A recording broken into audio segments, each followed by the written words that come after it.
Hi, welcome to Framed.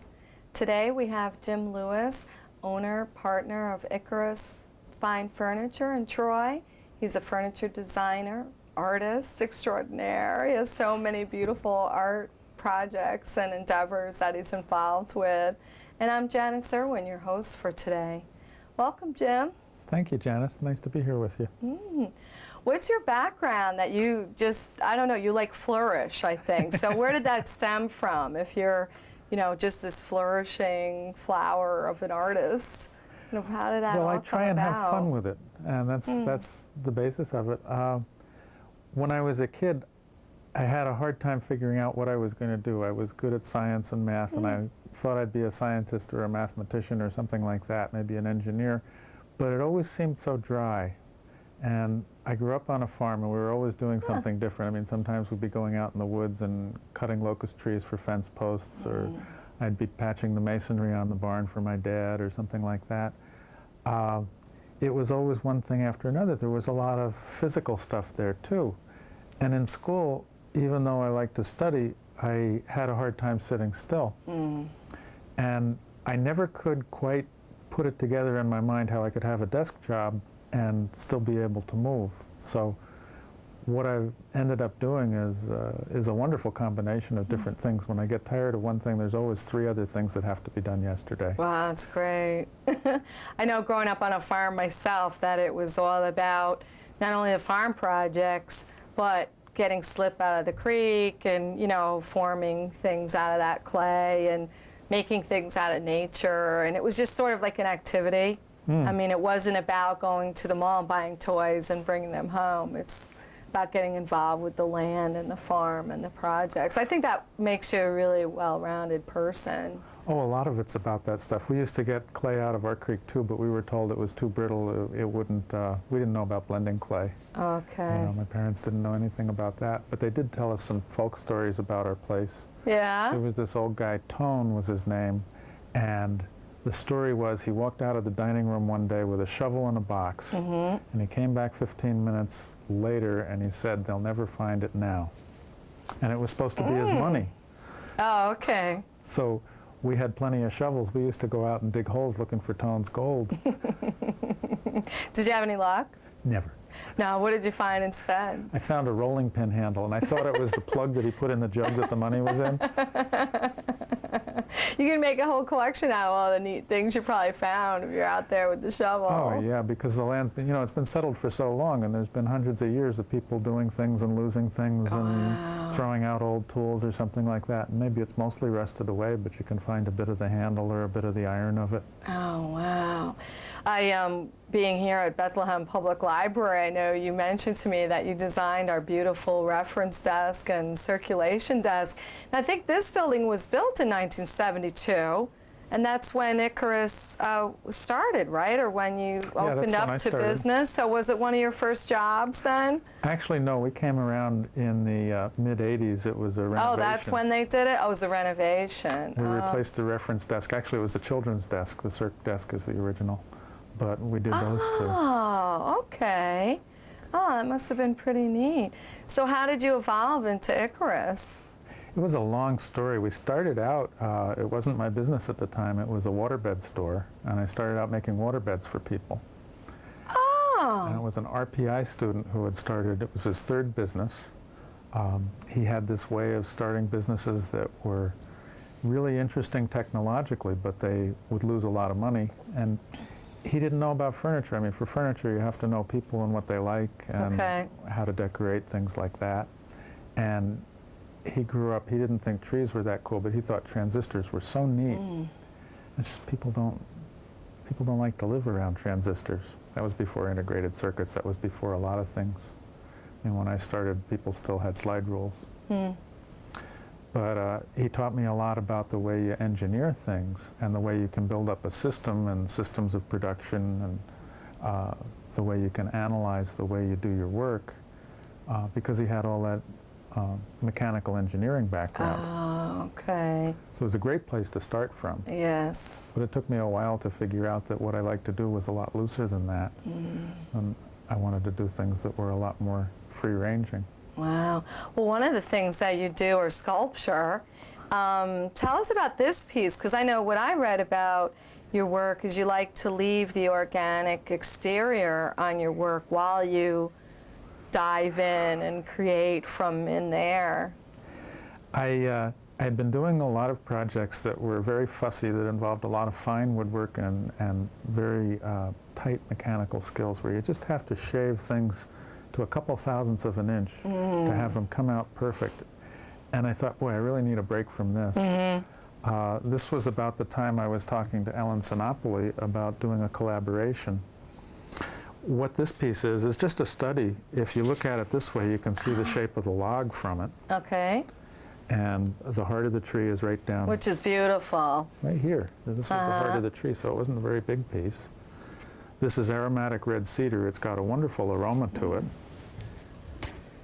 Oh yes, I love this cedar. That is beautiful. It smells great. And what's inside there? All these great metal pieces. Yeah, these are some copper pieces from a class I took at the Arts Center in Troy. This one I call Fish Dish. You can see the bait's hanging out his mouth. Oh, yeah, okay. I like that with the bait there. That's really cool. Because I know you do sculpture as along with your work. It's because you are multi-dimensional and you're doing the furniture design that is so intricately involved. And then you have your sculptural pieces. I think you've curated at many of the different galleries and event places around the Capital Region. And also, I don't know what you call it. I don't want to say the wrong thing. You want to tell us about the feast? Because I know that was involving this sort of theatrical production. After I'd been doing home furniture for about 15 years, I like it a lot. There's a lot of things you can do with home furniture, but it's all small spaces and for very intimate settings. There's a few people who will see the pieces at once. I wanted to try things that involved maybe 100 or 200 or 500 people at a time and were done in a larger scale and stronger statements, different directions than you could exactly go in a home. One of the projects that came along was with Bert Fay, who used to be a classics professor, and now what he's doing is translating from the original Greek tragedies and then putting them on as one-man shows. He came to me with an idea of how to stage Antigone, which has 9 characters, so it would need 9 masks. Okay. And this was a mask done in the style of those, although this isn't one of the Antigone masks. What I did for them was use a cherry veneer here, and then some painted pieces of thin plywood for things like the eyebrows, the hairband, the hair, the lips. It was a way of looking at faces and trying to get a gesture down, first of all on paper, and then in the wood, so that the character could have all the different moods that were in the play. And you think about it and you think, well, maybe I could make something where the eyebrows could go up in surprise or down in anger. But then what you have is an image that isn't exactly as powerful as it could be if it was just one way. I mean, to put it all in one image, you really have to crystallize things. It takes a lot more thought. I'd also never worked with faces before and trying to represent faces so well, so this was a big departure for me. I love it. Now, what did you have the masks on? Because I remember being at Fulton Street Gallery where you did the one performance, and I think they were standing, weren't they, on something? They weren't hanging. I think they were supported from the ground. They were on thin pieces of pipe that held them up at about Bert's shoulder level. Okay. And they're about 20% larger than life. So it was like, someone told him it was like going to see the water sizers in the swimming pool doing their exercises with all of the water at about this level and Bert's head sticking out.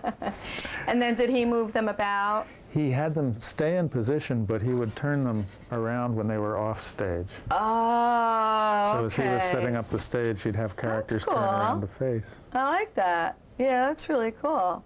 So then he just turned them when they weren't. Okay, that's a neat way to do it. Instead of all the moving about. I think what was great about it too was Fulton Street Gallery is primarily one really large room where you walk in, and that's where the performance was that I saw. And it made it so that you could do it almost anywhere. And the audience was really close. He calls it amoeba productions. We fit in any space. Yes, well, I think that's a real advantage, you know. A lot of productions need a lot of space and stages and lighting designs and all these things. So yours, it would be something you could create almost anywhere. It was a lot of fun. We're at the point now where he's looking at a couple of other tragedies, and he's going to be reusing some of those masks, and I'll be making 4 more to round out the set. Oh, wow. Why don't you show us a few things from your great presentation book that you brought? Because Jim had an open house at his studio a little while back, and I had the opportunity to go over there and see it. And one of the things that really impressed me was I loved the furniture that was there, the desk and everything. Excuse me, but also how organized and how neat it is.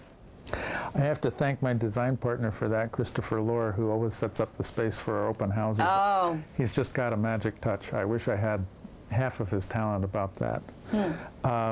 When I was looking at doing something different than the home furniture, I talked a lot with him about it. He had, well, we both have a big interest in spirituality in our lives, and we wanted to do something that would involve more people and have more of a social consciousness to it. So we came on the idea of doing work for churches and other spiritual spaces. I'd already done a number of pieces for synagogues and churches. Baris Shalom was one of the very first pieces I did after I bought the business, and that was a reading pulpit for the Torah scrolls. Oh. In fact, that's this piece here. Wow. Their ark was done back in the 1800s as a memorial for a boy who was killed in a canoeing accident, so it's in the form of a canoe. Oh my goodness. We were asked to do this pulpit. Now originally when you, Icarus went from the waterbed store into something that's more similar to what it is now, fine furniture, you were making furniture for all different for homes and everything, Homes and right? businesses, yeah. And then how did it evolve into doing more of a sacred place specialty? Really by furniture? steps. I mean, I did a lot of water beds, and then I thought, well, how can I do this different? I always wanted to push the boundaries a little bit. I mean, you do a water bed without a headboard, then you want to do one with a headboard, then a different one, and a different one. And I'd get these ideas and try and work them out. And after a bit, I started feeling like I was trying to put people in a mold, because we had a system for doing the furniture. We used a sliding dovetail joint at that time. So everything slid together without any nails, screws, or hardware. Even the beds that had drawers underneath them, it was all dovetailed together. It could all come apart into pieces, 50, 60 pieces in a large bed, and all without hardware and all assembled right on the spot. But it felt like I was pushing people into that mold too much. Oh, okay. So I started looking at other ways of doing woodworking. And, you know, I wasn't learning much either about woodworking besides what I had done with that. So I started doing other kinds of household furniture that were not so easy to categorize. Oh. And I ended up doing most kinds of things that you find in houses that are out of wood. I've done a couple of them. And after about 15 years, I started getting bored even with that, and that's when I started moving into the spiritual spaces. Well, the pieces I've seen, and I know you're showing us even more, they're so grand. And the ones that I saw also were so intricate. Well, it's gotten us into some very interesting spaces. This one, for instance, is St. Paul's Episcopal Church in Troy. Okay. It was Louis Comfort Tiffany's first church. He redesigned it in 1892, and he changed everything about the inside. All of this woodwork in the background is his, and he had control over the whole space. All of the walls have tiles on them, glass tiles that he made. The floors have marble mosaics. It's gorgeous. It's just phenomenal space. And they said, well, we don't want to use the altar on the back wall anymore. We want to move it forward. And we figured, well, who else is arrogant enough to go into a Tiffany space and say they can design something to keep up with it? Well, sure, we'll take a crack at it. Well, that's the one thing I was thinking was the challenge of that. I mean, you're going into places where the craftsmanship was so pure and, you know, so grand. And I think you're definitely up for that challenge from the work that I've seen. Well, you do it in steps. I mean, the first church that I did, I'm really not proud of the work that I did there. Oh. It was the best I could do at the time. Okay. But, for instance, the finishes, you get the finishes that are easily available now, the stains, the oils, oil-based. You can't get a very rich, saturated color, and a lot of the old woodwork has a very rich color to Oh, it. I see what you mean. Right, okay. So typically what you see is pieces that don't look right in the space. And at that time, I didn't have the techniques to be able to match the woodwork or do anything comparable to it. And when we made the decision to focus on the spiritual spaces, I had a lot more experience, and I had someone else designing with me, pushing me, so that when I tried to go into the systems of things that I knew, he would say, just, you know, it's not going to work. It's gonna clunk, and we want things that'll sing. So sometimes when we go into a space, we do pieces that are a reasonable match for what's there. Not very often. Most of the times we go as contemporary artists Oh, okay. who are looking at the space, responding to the space, and doing a contemporary piece. Because when the churches were done, they were contemporary. You know, it was Gothic revival maybe in the 1890s, Victorian Gothic revival, like Kenwood Sisters of the Sacred Heart. Wish I had a picture of that piece, because we did a lovely little Gothic confection for that.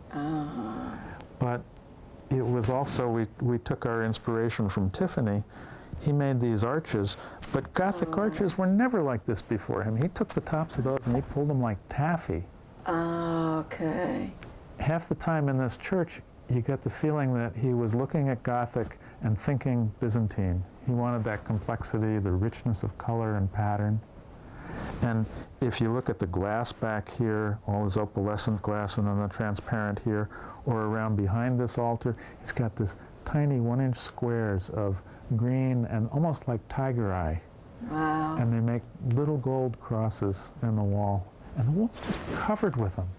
And today, who would dare to do that kind of work? Who would have the money for that kind of work?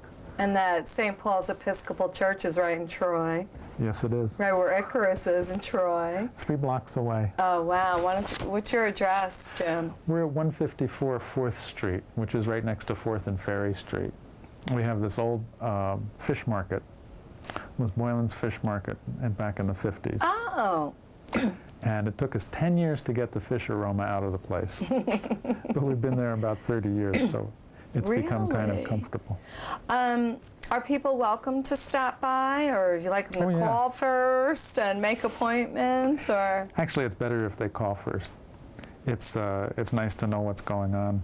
And especially as I get into more complex projects, sometimes I just have to lock myself up and design Yeah, for I a few know with days. me, with editing here in the studio, I need to do a day when I have to turn the phone off and close the blinds. So, and when I paint, when I do my art, if you know you're going to have a lot of interruptions, it's difficult. So it's better to be able to manage your time and set up the schedule, I think. One of the things I like about this kind of work is that we get to use so many different techniques. For instance, about a year and a half ago, someone came in for an entertainment center, and I went and visited their home, and it was just a perfect 50s modern home. Wow. They'd moved in there actually in the early 60s, and they concentrated on getting their kids through school and into college, and they hadn't done anything to decorate their home in the last 25 years.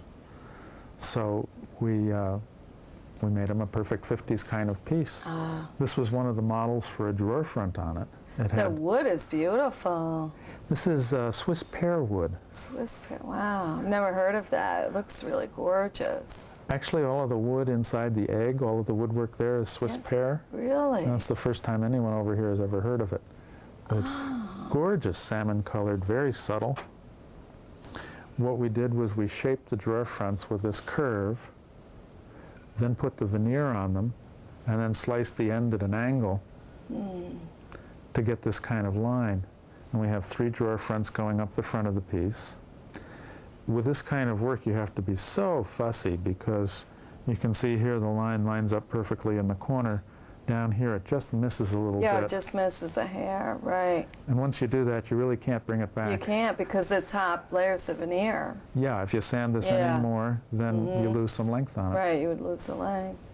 So we make these little samples so we have an idea of what's going to go on with the piece and how hard it's going to be to do. No, that's smart. We knew with this piece we'd have to figure on making 8 drawer fronts before we would get the 6 perfect ones. Gee.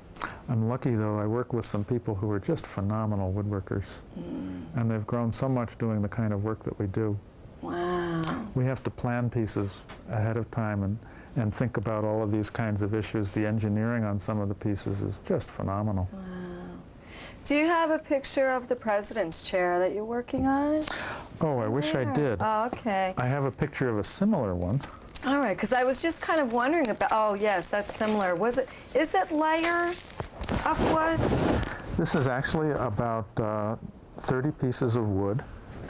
The boards run upright and we put them around in a semicircle, All right. coming out straight for the arms. So they have all different angles cut on the faces of them, and then they were glued together. And then we carved the pattern in the outside of it. Oh, is the pattern you carve similar to the style of how you carve, or the method of how you carve the pattern on the president's chair? Up to a point it is. Because I wondered, like, was that many layers in that carved pattern? And how about on this? Did you carve the pattern right into the main structure of the chair? On this one we have a smooth surface on the outside. All right. And on the chair that you're talking about, which we just finished up for Mary Knoll Fathers and Brothers down in Ossining, we started out doing a chair similar to this. Then we incised carvings about 1/4 inch deep. We did a layer of ovals. And then we took the outside of the ovals and went 1/4 inch deeper with that. Yeah, I just was like, I was just so intrigued by it. I always wonder how it was made. You know, I like to know about the process. It was made the hard way. Okay. There weren't any this piece shortcuts is there. incredible. That chair is nice. We allowed 8 weeks for getting the basic shape and then another 8 weeks for carving the pattern in it. And what it ended up being like was like a mesh, like a loosely knit garment.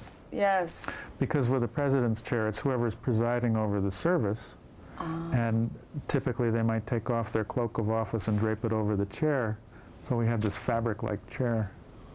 Wow. Plus it had a grate right behind it, a mesh work grate behind it that was a very similar pattern. Oh, of where it was going to be placed Yeah. when it was delivered. Okay.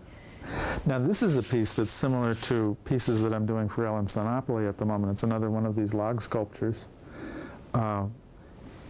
On the president's chair, what we would have actually done was carve the outside shape in it and then cut down into this surface another 1/4 inch and then 1/4 inch deeper yet to get the 2 layers of pattern. I want to tell you about this a bit though. These are really fun pieces. I'd been studying some primitive African seat carvings. And what they did was they made seats that were about maybe 4 inches tall, maybe 8 inches tall for a really tall one, so you sit very close to the ground. And some of them were influenced by the Europeans who came to Africa, and some of them were just traditional tribal patterns that they'd used for centuries. I was looking at a book of them that were collected about 50 years ago, and the collection maybe is, some of them might be 100 years old, you just can't tell. At the same time, Ellen was reading about African ceremony, African life, has some wonderful picture books about this, some 3-volume set of pictures taken by people who lived in Africa for 10 years while they were collecting these pictures and observing different tribes all over the continent. She's doing choreography and I'm doing carvings, and they're coming together. It's such fun. I dance a bit myself just for fun. Oh, you do? Okay. And what these people do is they use my furniture like people have never used it before. So the dancers are utilizing the furniture in their performance. They have some pieces that are like this, but without the legs. It's called the calabash dance, and sometimes the women cradle them like a baby, or carry them on their shoulder, or put them up on their head. Sometimes they sit on them and rock across the stage. But what I love about this is working with these large logs All right. and figuring out the shape, again, with the geometry of the log and how you cut through that, and you make a shape that's interesting here, plus one that's interesting here, and you show the roughness and the natural beauty That of is it. cool. And at the same time, a worked surface. So these are some of the carving tools that I use. Typically for carvings like this, I would use a gouge. Oh. And I use this without the mallet. I try and do the work by hand if I can. Now, what kind of wood are what kind of wood is this right now that you're carving into? This is northern white cedar. Boat builders use it because it carves so well, because it also bends well. And the idea is that you push the chisel through with a little bit of a rocking motion. All right. So you get a very clean, very shiny cut here. You can feel the texture of it. Yes. Oh, yeah. It's almost as if you've already sanded it and like finished it. Yeah. I like that. It's actually even smoother than you could get by sanding. You can't sand it that fine. Oh, you can't? Okay. It just cleaves so beautifully. And then there's a wonderful sort of appley type of smell to it. It's not as, the red Yeah, cedar. it's not quite as strong as this. I mean, it's a little different, isn't it? I always thought cedar was cedar in terms of aroma. Well, this is more the cedar chest or cedar closet kind Oh, I of was cedar. using the red cedar. Aromatic red. All and right. the northern white is a lot subtler. Oh, all right. And which it grows locally? Well, they both do. Both do. Actually, the St. Vincent's Church had a school In called the Albany? Glass School, which had these cedars planted around the outside of it 70 years ago as landscaping. And they were clearing it for a parking lot, and they wanted the trees to go somewhere where they would be used.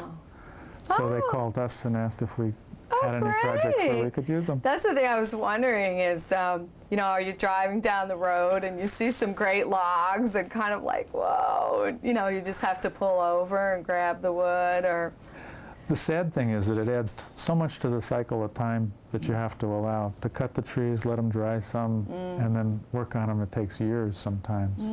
We pushed this. We harvested the trees last summer, Okay. and we're using them now, and that's why the cracking is so severe in this. Okay. What we do for this is we just put a butterfly across it, which is... Was it in instead of other wood? Yeah, and instead of another wood, that ties the two sides together. Okay. And then I run a chisel down here and bevel this so the dancers don't get a splinter. Oh, well, that's a good idea. Jim, it's been so wonderful having you here with I've us, enjoyed sharing this all so the much. information about Icarus. I just love the experience. I mean, I think first I knew you put together a show, Saints and Martyrs, with Visions Gallery in Fulton Street, and then the performance at Fulton Street. And then I was at your studio, and so I keep more and more information on Jim Lewis keeps coming about. You know, you'll see his name in the paper, so you can go to different events that Jim's participating in. And if you'd like to give your address and phone number again, Oh, I so would people love can to. get in touch with you. I'm at 154 4th Street in Troy, right next to Ferry Street. We have a website at www.icarusfurniture.com. And if you want to email me, you can email me at jimmer.nycap, at nycap, nycap.rr.com. Our phone number is 274-2883, and that covers most modern methods of communication. Too many, right? All right, cool. See you next time.